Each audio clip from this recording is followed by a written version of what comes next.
যোৰহাটত সাংবাদিকে কৰা প্ৰশ্নৰ উত্তৰত সাংসদ গৌৰৱ গগৈয়ে এনেদৰে মন্তব্য প্ৰকাশ কৰে যে আদৱানী ডাঙৰীয়া পাকিস্তানত গৈ জিন্নাক প্ৰশংসা কৰি আহিলে। যশৱন্ত সিং ডাঙৰীয়া জিন্নাৰ ওপৰত এটা কিতাপ উল্লেখ কৰিছে। আনকৈ মানে আজিকালি যে মানে মানুহে ভাবে যে ছ'চিয়েল মিডিয়া তেওঁৰ ওচৰতহে আছে। আপোনাৰ আৰু ৰ'ব দেই, এইটো এটা কাৰ টুইট চাবচোন। এয়া হ'ল হিমন্ত বিশ্ব শৰ্মা ডাঙৰীয়াৰ টুইট 11 চনত। কি লিখিছে যে মই প্ৰয়াত প্ৰধানমন্ত্ৰী বেনজীৰ ভুট্টোৰ এটা কিতাপ পঢ়ি আছোঁ। কি পঢ়ি আছে বেনজীৰ ভুট্টোৰ কিতাপ?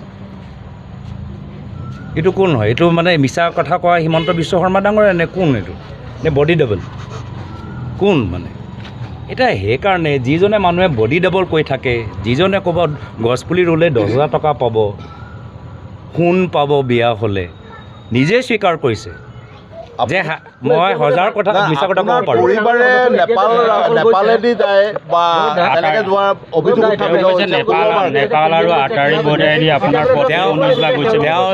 তেওঁ কিমানবাৰ বাংলাদেশ গৈছে ক'লে নেকি? বাংলাদেশ ৰাষ্ট্ৰ আছে বুলি কৈছিলে তেতিয়া বাংলাদেশ মধ্য ৰাষ্ট্ৰ আছিল।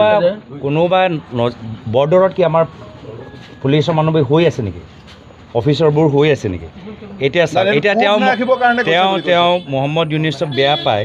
এতিয়া এই মহম্মদ ইউনিছে তেওঁ কিতাপ কেনেকৈ পালে?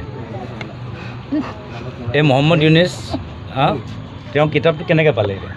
এই সময়ত মহম্মদ ইউনিছ ভাল। আজি বেছি দিন হোৱা নাই, এই কিতাপটো কি 1.5-2 বছৰ আগত তেতিয়া ভাল, তেতিয়া গম পোৱা নাছিলে। এতিয়া মহম্মদ ইউনিছ বেয়া। তো সেইকাৰণে এইবোৰ চব মই কৈছোঁ নাই। 10 তাৰিখে মানে কিছুমান বলিউড চিনেমা থাকে না, আমি হিৰোবোৰ চাওঁ, পোষ্টাৰবোৰ চাব লাগে, খুব ভাল হ'ব যে আমি চব টিকেট লওঁ, ফাৰ্ষ্ট ডে ফাৰ্ষ্ট শ্ব' চাওঁ, পিছত গৈ ক'লে মোৰ গোটেই মানে পইচাটো গ'ল। মইতো আন্দোলন কৰিবলৈ বিচাৰোঁ কি 10 তাৰিখে আগতে কওক। না মই আন্দোলন কৰিবলৈ বিচাৰোঁ। আপোনাক প্ৰত্যাহ্বান জনাইছোঁ। মইতো আন্দোলন কৰিবলৈ বিচাৰিছোঁ কি 10 তাৰিখে আগুৱাই দিয়ক। মইতো আগুৱাবলৈ বিচাৰিছোঁ। অলপ দেৰি পিছত মই ধৰ্ণা দিব লাগিব। মুখ্যমন্ত্ৰীগৰাকীয়ে কৈছে যদি মুখ্যমন্ত্ৰীগৰাকীয়ে আপোনাৰ বিষয়ে যিবোৰ অভিযোগ আনিছে সেইবোৰ যে মিছা, আপুনি এটা কেছ দিব পাৰে। কেছো দিয়া নাই। চাওক, মই কওঁ নেকি কৰিব লাগে? তেওঁ মোৰ কথা শুনিছে নেকি? মই কৈছোঁ SIT আগুৱাই দিয়ক। আমিও কৈছোঁ, ৰাইজে কৈছে যে ইমান কথা যে কৈ আছে। এতিয়া তেওঁৰ ডাবল ইঞ্জিনৰ চৰকাৰ, কেন্দ্ৰ তেওঁলোকৰ চৰকাৰ, ৰাজ্য তেওঁলোকৰ চৰকাৰ। কেন্দ্ৰত মানে চব CBI চব বহি আছে। তো তেওঁ ছেপ্টেম্বৰলৈকে কিয় বহিব লাগে? ইমান যদি গুৰুত্বপূৰ্ণ তথ্যবোৰ পালেই তেতিয়া ছেপ্টেম্বৰ কাৰণে কি ৰ'ব? মই যে কৈছোঁ নে কিছুমান যে চিনেমা বিগ বাজেট চিনেমা দেই, এইটোও বিগ বাজেট প্ৰডাকশ্যন, বহুত ইয়াত টকা পইচা খৰচ হৈছে, এইটোও বিগ বাজেট দেই।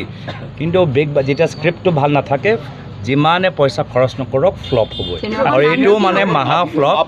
এইটো ৰাহুল ডাঙৰীয়া বডি ডাবলতকৈ বেছি ডাঙৰ ফ্লপ হ'ব। কি বাৰ্তা দিব যে আপোনাৰ ওপৰত এইখিনি অভিযোগ আনিছে? ফ্লপ হ'ব আৰু কি হ'ব? নামটো তেওঁ জানে কি হ'ব। নামটো মই দিছোঁ 1000 মিছা কথা কোৱা হিমন্ত বিশ্ব শৰ্মা ডাঙৰীয়া। এইটো হ'ব চিনেমাৰ ঠাই। শ্ৰীমন্ত মাধৱ বৰুৱাৰ ৰিপৰ্ট, নিউজ নাও।